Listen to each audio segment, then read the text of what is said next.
When you think about the rarest and most electrifying moments in music, there's a certain kind of energy that only happens when an artist goes beyond just putting on a concert and instead steps into cultural history. It's not every day that you see a superstar move from being an acclaimed rapper to a figure capable of shaking entire stadiums, crossing borders, and redefining what hip-hop can look like on the world stage. And right now, the world is witnessing one of those rare moments unfold. Welcome to Celebrity Rap Life, where the red carpets never roll up and the spotlight never fades. The rewards are legendary. Because in Celebrity Rap Life, every downfall can become a comeback, and every headline tells a deeper story. Hit that like button, subscribe, and turn on notifications so you don't miss a second of what's coming next. Kendrick Lamar's Grand National Tour has been making noise across continents, but for the first time, he's stepping into solo stadium territory in Australia. The announcement itself was enough to ignite buzz, but what followed sent shockwaves through the entire live music industry.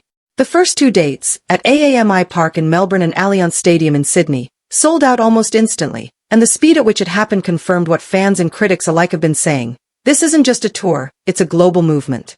Pause for a second and think about what that means. Australia doesn't casually hand over stadiums to hip-hop acts. Stadium shows are rare territory for rappers, a space traditionally dominated by rock legends, international pop icons, or long-established mainstream superstars. Yet Kendrick Lamar has broken through that barrier. He's not just another rapper with a few hits under his belt. He's an artist who has shaped the sound and direction of hip-hop for more than a decade.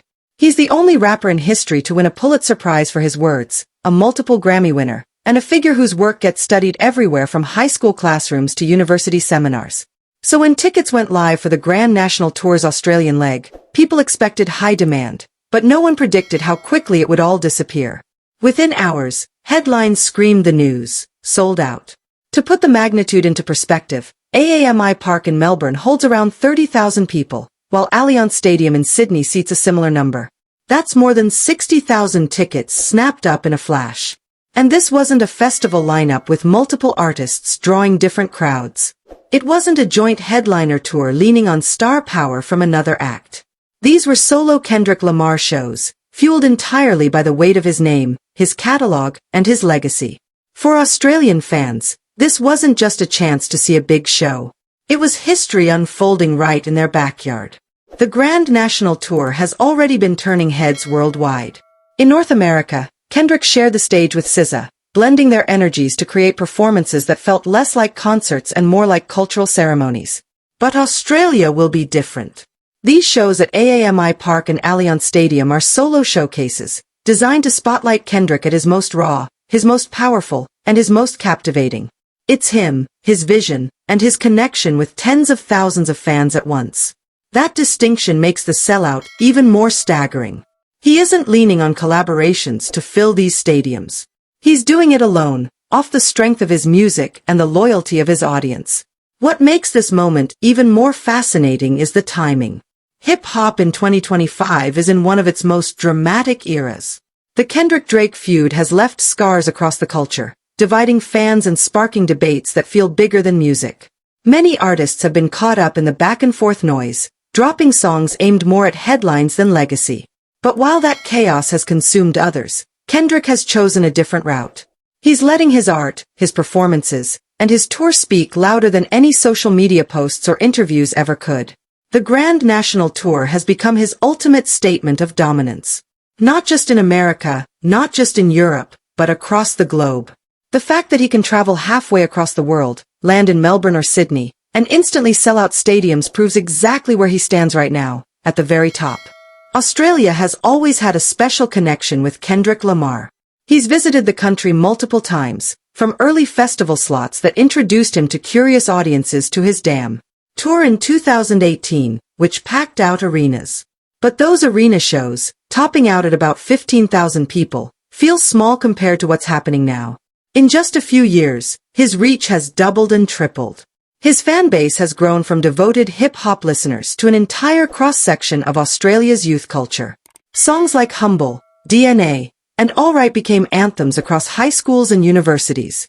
Meanwhile, newer tracks from the Grand National era have cemented his status with a younger generation hungry for music that feels honest and revolutionary. It's not just hip-hop fans buying tickets anymore. It's pop fans, R&B fans, students, professionals, parents, even people who don't usually go to concerts but understand that when Kendrick Lamar comes to town, you don't miss it. The energy around the ticket sales says it all. Social media feeds were flooded with posts from fans refreshing Ticketek pages over and over, praying to get through. Group chats exploded with messages like, "Did you get in?" and "I missed out. Who has a spare?" Within hours, resale markets were listing tickets at triple their face value, with desperate buyers willing to pay any price just to be part of the moment. That frenzy isn't just about hype. It's about understanding the gravity of what Kendrick brings to the table.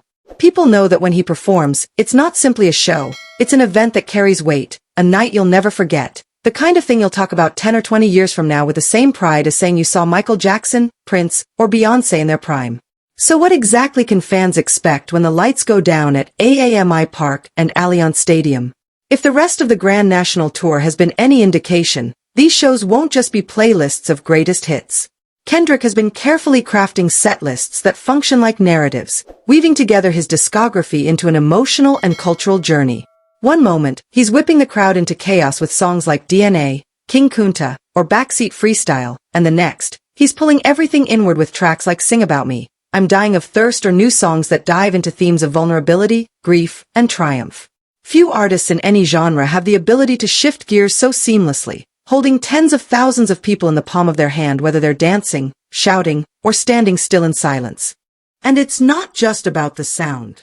The Grand National Tour has been celebrated for its visuals, which feel more like cinema than stage decoration.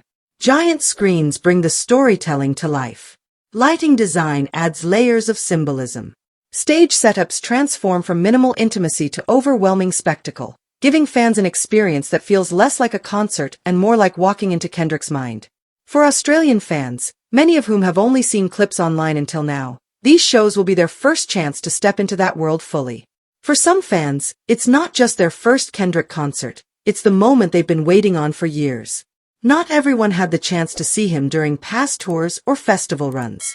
For them, these stadium dates are the payoff for countless nights spent blasting his music through headphones, analyzing his lyrics, debating his verses with friends, and dreaming about the day they'd finally get to scream those words back at him in person. Imagine being in that sea of 30,000 people at AAMI Park when the opening notes of All Right ripple through the speakers. The roar of the crowd, the goosebumps running down arms, the tears welling in eyes. It becomes bigger than music. It becomes community, solidarity, history. But the significance stretches beyond fans.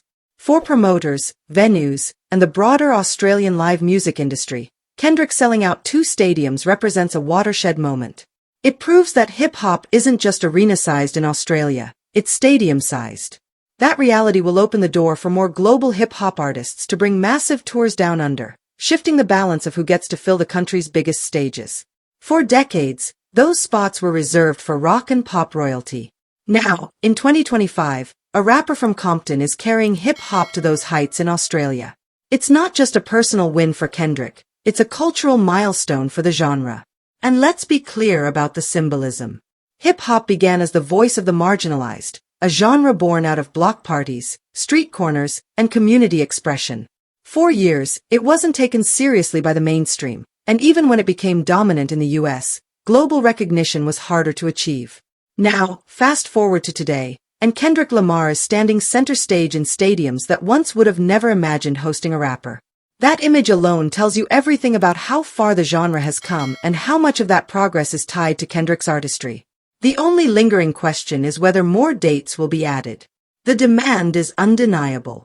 Thousands of fans missed out on the first round of tickets, and the clamor for additional shows in Melbourne, Sydney, or even Brisbane and Perth grows louder every day. Historically, Kendrick and his team know how to play this game. Keeping fans on edge, waiting for potential announcements, only fuels the excitement further. And if new dates do get added, you can bet they'll vanish just as quickly as the first ones. But beyond ticket sales and logistics, this moment is about something larger. It's about hip-hop proving itself as a truly global force, unifying people across cultures and continents. Kendrick Lamar didn't just sell out 2 stadiums in Australia. He reminded the world that his music is borderless. Whether you're in Compton, London, Lagos, or Sydney, his words resonate, his beats move you, and his performances pull you into something far greater than entertainment. When the lights go down at AAMI Park and Allianz Stadium, and 30,000 voices rise in unison with Kendrick, it will be one of those nights that lingers in memory long after the final song fades. Fans will walk away saying, "I was there," knowing they were part of a chapter in history. And that's why the tickets vanished in hours, because nobody wanted to miss out on something that transcends music. So as we look ahead to these monumental shows, one thing is certain: Kendrick Lamar isn't just performing. He's making a statement, rewriting what's possible, and cementing the Grand National Tour not only as one of the defining tours of 2025, but as a landmark in hip-hop's global journey.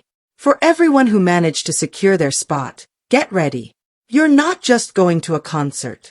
You're stepping into history, history written live under the Australian night sky. This story is far from over, and the truth is still unfolding. I want to hear what you think. Drop your take in the comments. And if you don't want to miss the next twist, hit that like button, subscribe, and turn on notifications so you don't miss a second of what's coming next.